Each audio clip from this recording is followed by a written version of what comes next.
آج سے تقریباً 95 سال قبل یعنی 20 ستمبر 1916 کو لاہور کے ایک نوائی گاؤں میں ایک بچہ پیدا ہوا۔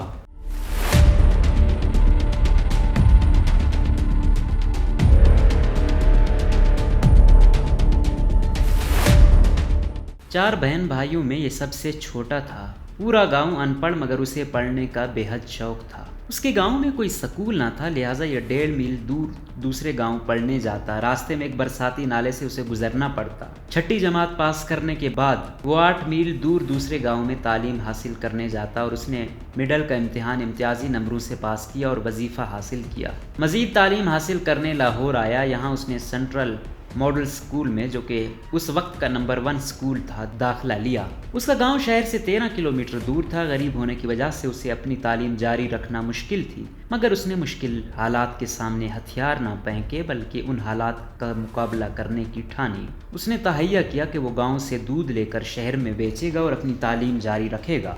چنانچہ وہ صبح منہ اندھیرے اذان سے پہلے اٹھتا، مختلف گھروں سے دودھ اکٹھا کرتا، ڈرم کو ریڑے پر لاد کر شہر پہنچتا۔ شہر میں وہ نواب مظفر قزلباش کی حویلی اور کچھ دکانداروں کو دودھ فروخت کرتا اور مسجد میں جا کر کپڑے بدلتا اور سکول چلا جاتا۔ کالج کے زمانے تک وہ اسی طرح دودھ بیچتا اور اپنی تعلیم حاصل کرتا رہا۔ اس نے غربت کے باوجود کبھی دودھ میں پانی نہیں ملایا۔ بچپن میں اس کے پاس اسکول کے جوتے نہ تھے، اسکول کے لیے بوٹ بہت ضروری تھے۔ جیسے تیسے کر کے اس نے کچھ پیسے جمع کر کے اپنے لیے جوتے خریدے۔ اب مسئلہ یہ تھا کہ اگر وہ گاؤں میں بھی جوتے پہنتا تو وہ جلدی گھس جاتے۔ چنانچہ وہ گاؤں سے والد کی دیسی جوتی پہن کر آتا اور شہر میں جہاں دودھ کا برتن رکھتا وہاں اپنے بوٹ کپڑے میں لپیٹ کر رکھ دیتا اور اپنے اسکول کے جوتے پہن کر اسکول چلا جاتا۔ والد سارا دن اور بیٹا ساری رات ننگے پاؤں پھرتا۔ 1935 میں اس نے میٹرک میں نمایاں پوزیشن حاصل کی اور پھر اسلامیہ کالج ریلوے روڈ لاہور میں داخلہ لیا۔ اب وہ اپنی تعلیمی اخراجات پورے کرنے کے لیے گاؤں سے ریڑی میں دودھ لاتا اور شہر میں فروخت کر دیتا۔ اس کام میں کبھی اس نے آر محسوس نہیں کی۔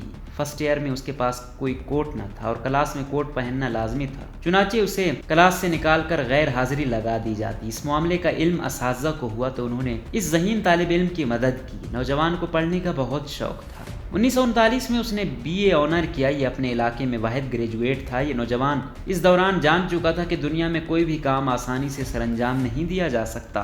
کامیابیوں اور بہترین کامیابیوں کے لیے انتھک محنت اور تگ و دو لازمی عنصر ہے۔ معاشی دباؤ کے تحت BA کے بعد اس نے باٹا پور کمپنی میں کلرک کی نوکری کر لی، چونکہ اس کا مقصد اور گول لا یعنی قانون پڑھنا تھا۔ لہٰذا کچھ عرصے بعد کلرکی چھوڑ کر قانون کی تعلیم حاصل کرنے لگا اور 1946 میں LLB کا امتحان پاس کر لیا۔ 1950 سے باقاعدہ پریکٹس شروع کر دی۔ اس پر خدمت خلق اور آگے بڑھنے کا بھوت سوار تھا۔ اس نے لوگوں کی مدد سے اپنے علاقے میں کئی تعلیمی ادارے قائم کیے۔ اس جذبے کے تحت 1965 میں مغربی پاکستان اسمبلی کا الیکشن لڑا اور کامیاب ہوا۔ پیپلز پارٹی کے روٹی کپڑا اور مکان کے نعرے سے متاثر ہو کر اس میں شامل ہو گیا۔ 1970 میں پیپلز پارٹی کے ٹکٹ پر MLA منتخب ہوا اور نواب مظفر قزلباش کے بھائی کو، جن کے گھر یہ دودھ بیچا کرتا تھا، اس کو شکست دی۔ 1971 میں ذوالفقار علی بھٹو کی پہلی کابینہ میں وزیر خوراک اور پسماندہ علاقہ جات بنا۔ 1972 کو پاکستان کے سب سے بڑے صوبے پنجاب کا وزیر اعلیٰ بنا۔ وزارت اعلیٰ کے دوران اکثر رکشے میں سفر کرتا۔ اپنے گورنر مصطفیٰ کھر کے ساتھ نباہ نہ ہونے کی وجہ سے استعفیٰ دے کر ایک مثال قائم کی۔ 1973 میں اقوام متحدہ میں پاکستانی وفد کی قیادت کی۔ 1973 میں وفاقی وزیر قانون و پارلیمانی امور کا قلمدان سونپا گیا۔ 1976 میں وفاقی وزیر بلدیات و دیہی مقرر کیا گیا۔ 2 دفعہ اسپیکر قومی اسمبلی بنا اور 4 سال تک انٹرنیشنل اسلامک یونیورسٹی کا ریکٹر رہا۔ ایک مفلس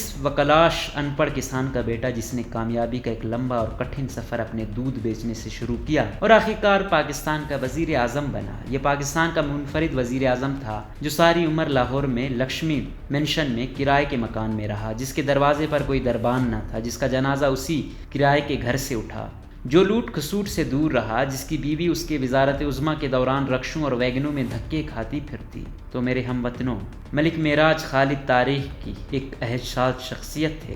آپ 23 جون 2003 کو اس دار فانی سے رخصت ہوئے۔